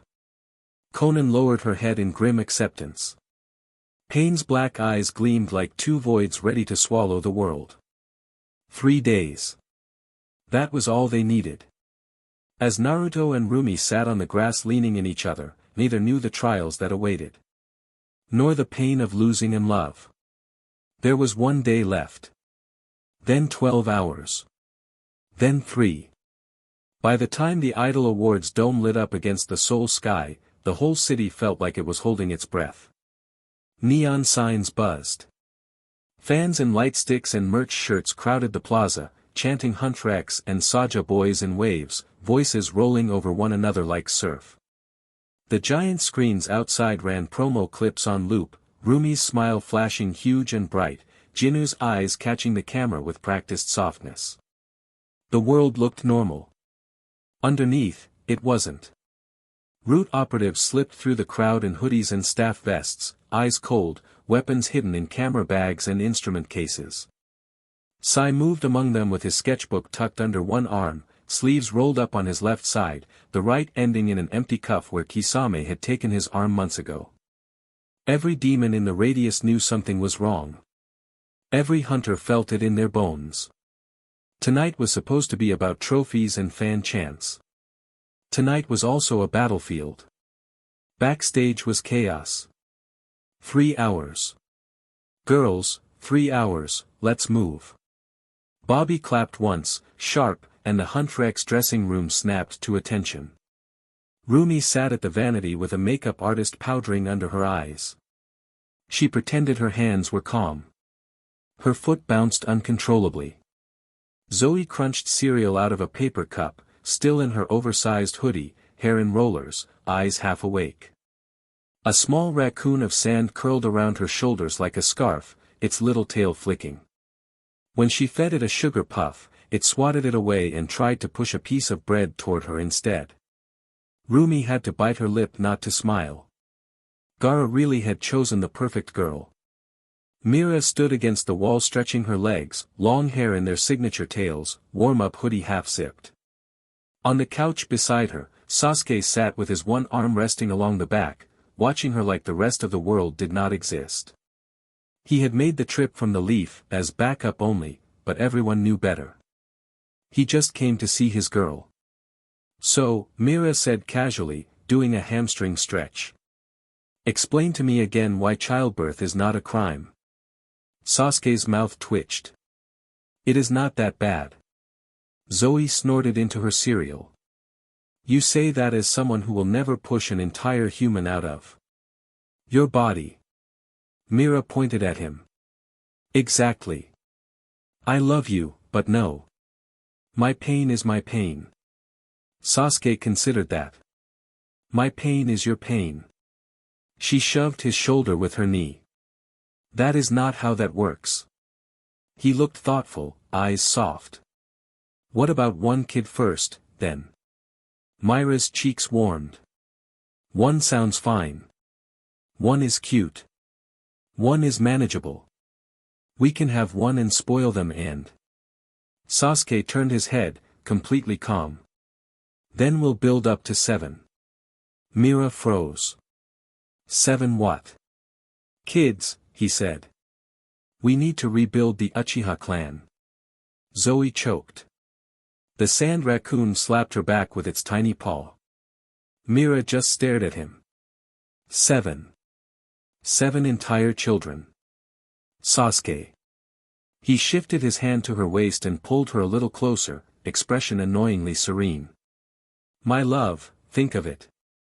Little ones with your hair and my eyes. Or your eyes and my hair.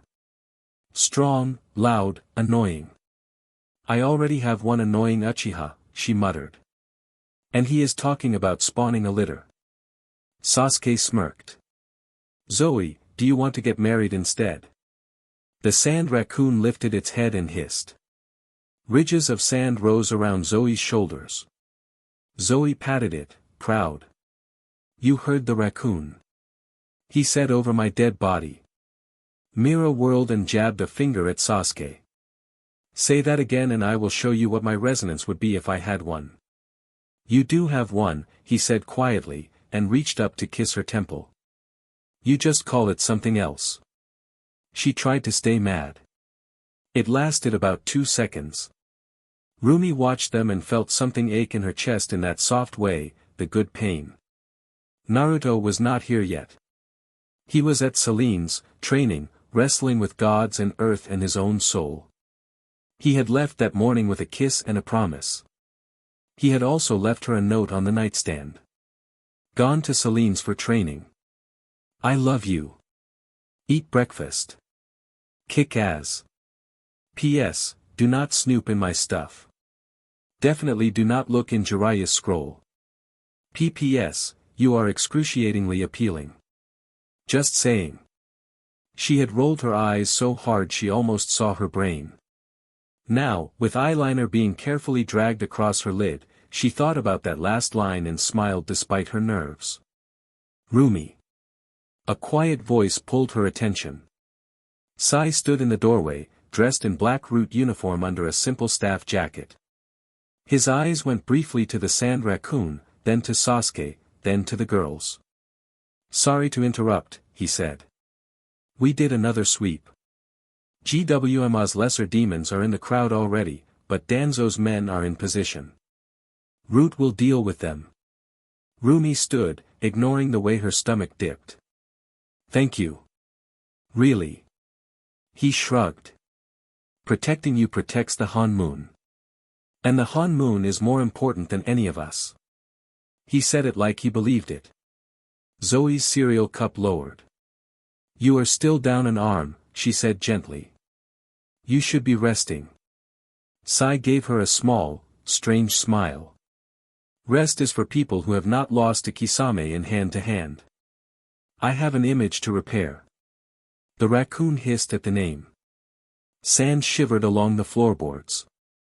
Rumi reached out on impulse and touched Sai's good shoulder. Stay safe, she said. You are inhuman too, you know. Something flickered over his expression. I will do my best not to embarrass you. He vanished back into the hallway, quick and quiet. The room felt heavier after he left. Bobby, who had been pacing outside unseen, finally pushed the door open with a flourish of his clipboard.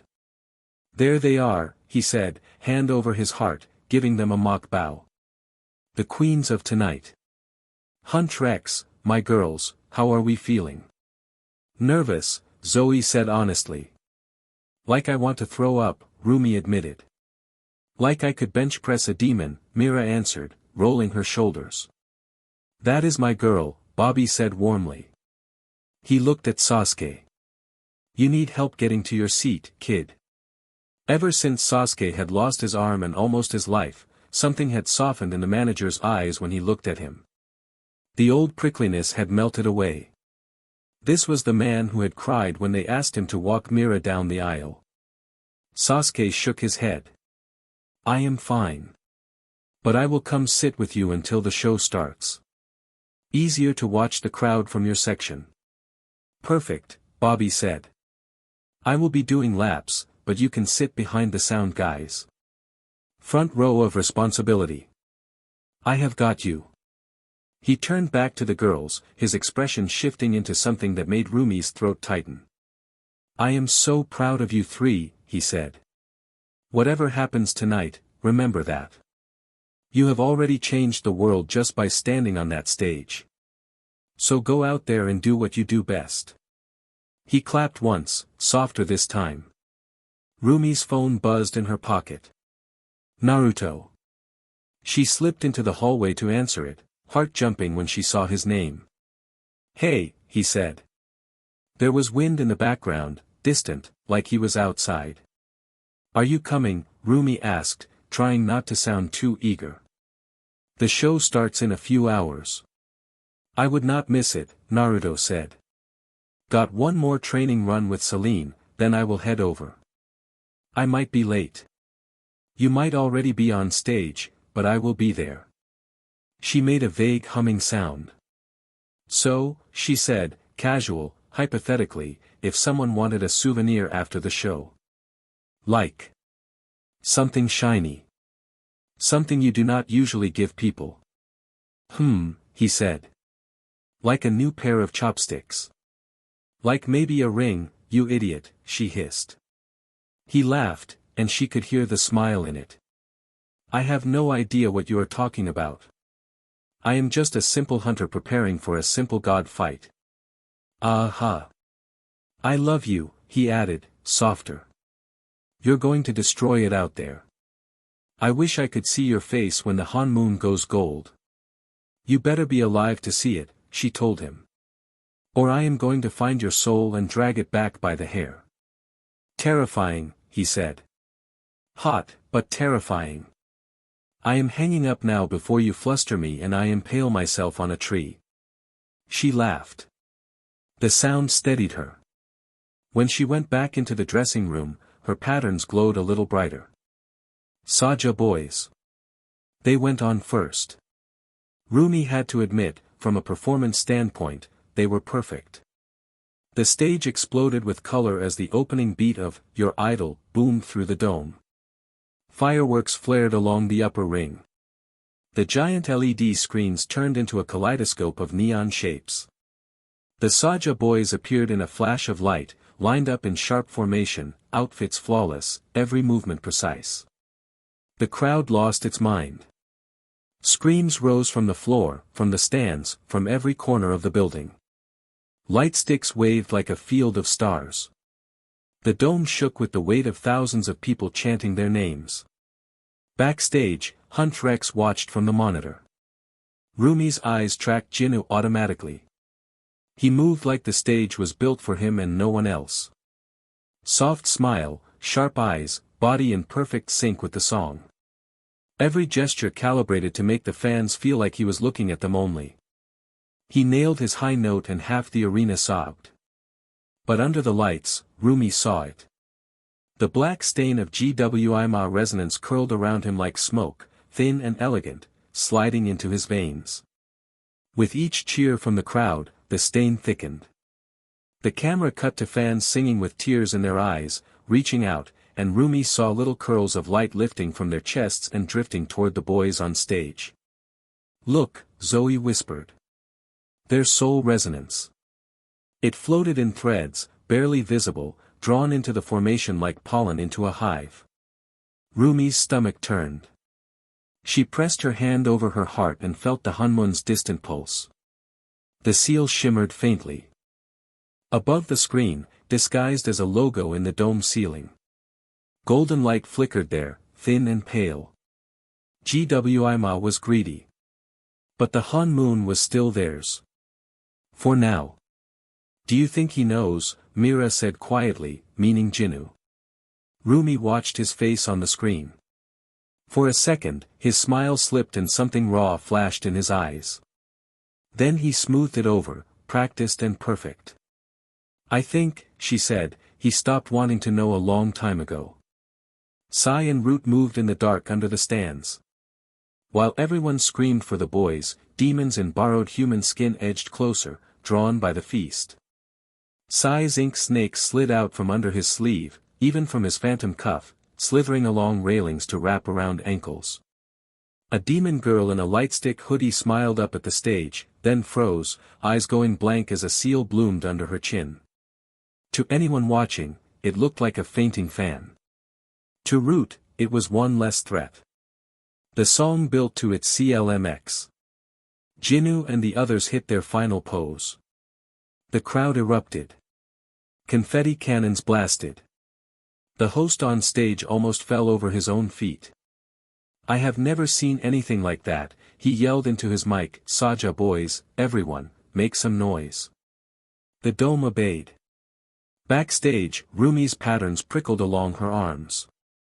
The Han moon above the dome flickered, gold trying to shine through layers of old darkness. Now it was their turn. Hunt Rex. The stage crew rolled out the new set in a flurry of choreographed chaos. Dark metal structures, chains, LED panels, a shattered castle design that matched the concept photos they had shot 3 months ago. Dancers stretched in the wings. The sound check finished. The lights reset. Rumi stood with Mira and Zoe at the side entrance, in costume now.